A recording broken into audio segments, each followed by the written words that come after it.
The champion has a name, and his name is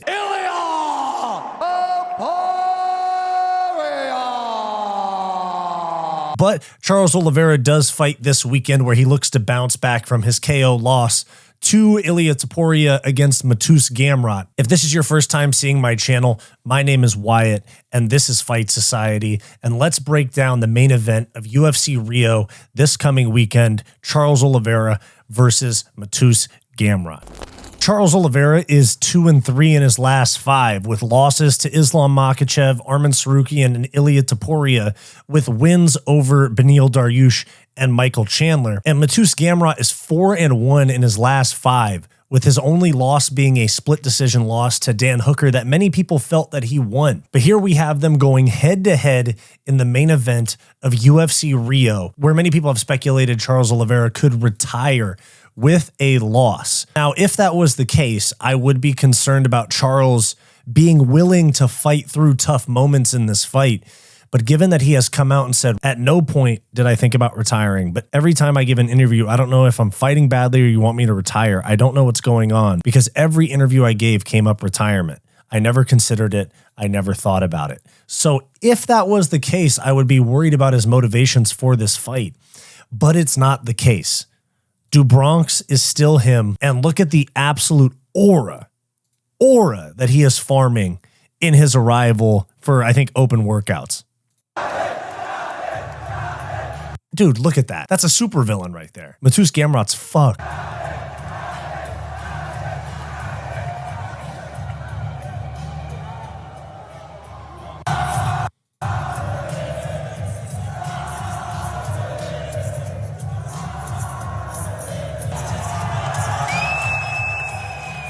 That is a real superstar in Rio.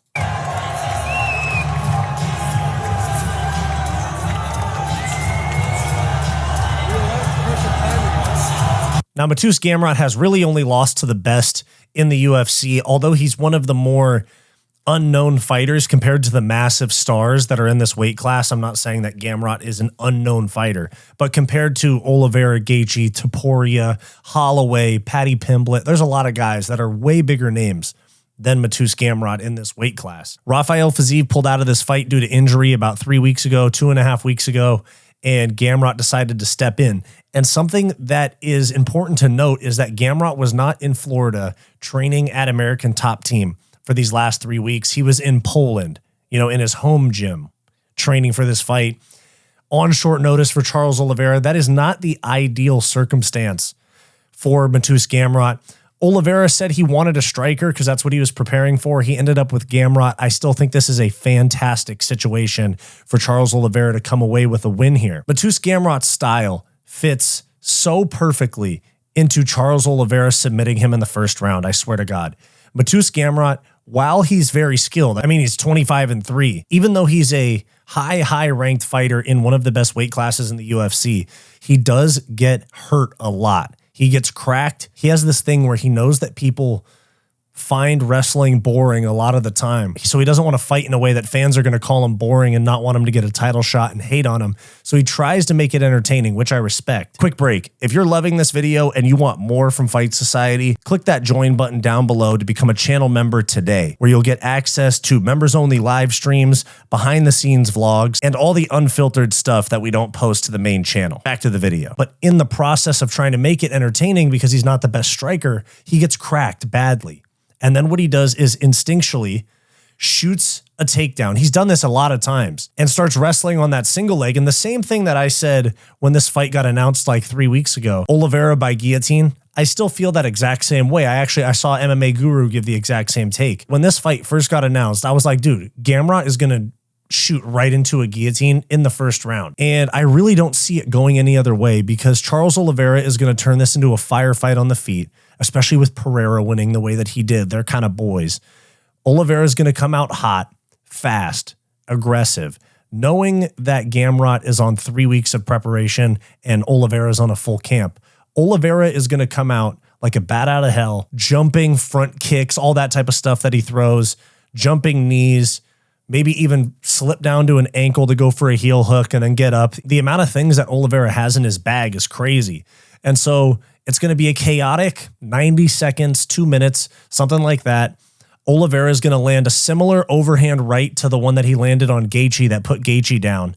And instead of Oliveira following Gaethje to the ground and taking the back eventually, Gamrot's going to get up and shoot a single, drop to a knee when he gets cracked, shoot a single or a double, and put himself right in a choke. And Oliveira is going to blow the roof off of this arena in Rio, being the big star that he is, getting a first round finish. And then who knows, from there, maybe they do Holloway rematch. I saw that he was calling for Conor McGregor at the White House.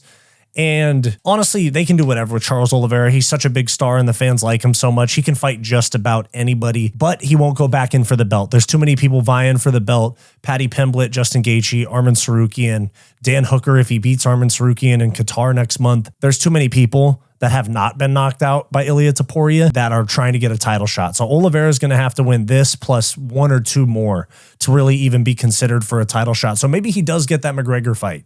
Maybe he swoops that McGregor fight at the White House from Michael Chandler. Let me know who you got winning at UFC Rio. Does Charles Oliveira get it done early, or does Gamrot give him more problems than I thought? Let me know down below. Do you want more from Fight Society? Like and subscribe below this video and click the join button to become a channel member today to get access to behind the scenes vlogs and members only live streams.